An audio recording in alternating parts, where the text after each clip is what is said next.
Je me trouve ici dans la nouvelle cabine de téléconsultation médicale baptisée Consulte Station. Il en existe une quarantaine comme celle-ci dans des entreprises en France, mais c'est la première fois qu'elle est installée dans une mairie ici au Favril. Le Favril compte 350 habitants, un peu plus, et fait partie de la communauté de communes entre Beauce et Perche, qui ne recense plus qu'une dizaine de médecins. Alors pour lutter contre la désertification médicale, la cabine va être expérimentée pendant 2 ans. Regardez.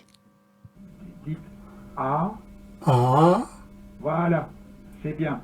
Cet habitant du Favril découvre la cabine de téléconsultation et toutes ses possibilités.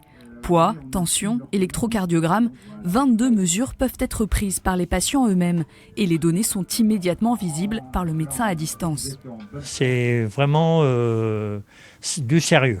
Je pense que ça a de l'avenir. On peut manipuler les appareils.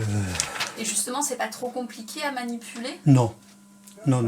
Le médecin, connecté à la cabine du Favril ce jour-là, est basé à Saint-Malo. Il pratique les téléconsultations depuis 3 ans. Ça ne remplacera jamais effectivement une consultation au cabinet, hein. Mais ça va permettre dans les déserts médicaux de bien dépanner, de pouvoir surveiller les hypertensions artérielles, les diabétiques, renouveler des ordonnances des chroniques, des traitements chroniques. À terme, l'entreprise qui développe ce type de cabine souhaite faire appel uniquement à des médecins de la région et organiser ces consultations sur rendez-vous en fonction de leurs astreintes. On a aujourd'hui lancé une campagne de recrutement, je dirais, pour des médecins dans l'Eure-et-Loire. On en a rencontré un certain nombre avec qui on est en train de finaliser, que l'on va former pour qu'ils puissent faire des téléconsultations. À l'origine de ce projet, le maire du Favril, commune rurale d'environ 350 habitants. Il constate depuis plusieurs années des départs en retraite de médecins non remplacés et certains d'entre eux, surchargés de travail, refusent de nouveaux patients. On doit absolument trouver des solutions pour les gens qui sont éloignés des soins.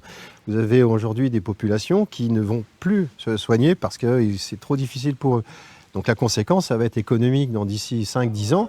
D'ici 2 ans, un bilan sera réalisé pour connaître l'efficacité et l'impact de cette cabine médicale connectée. Ce patient, lui, peut déjà se soigner. Il repart avec une ordonnance contre le rhume.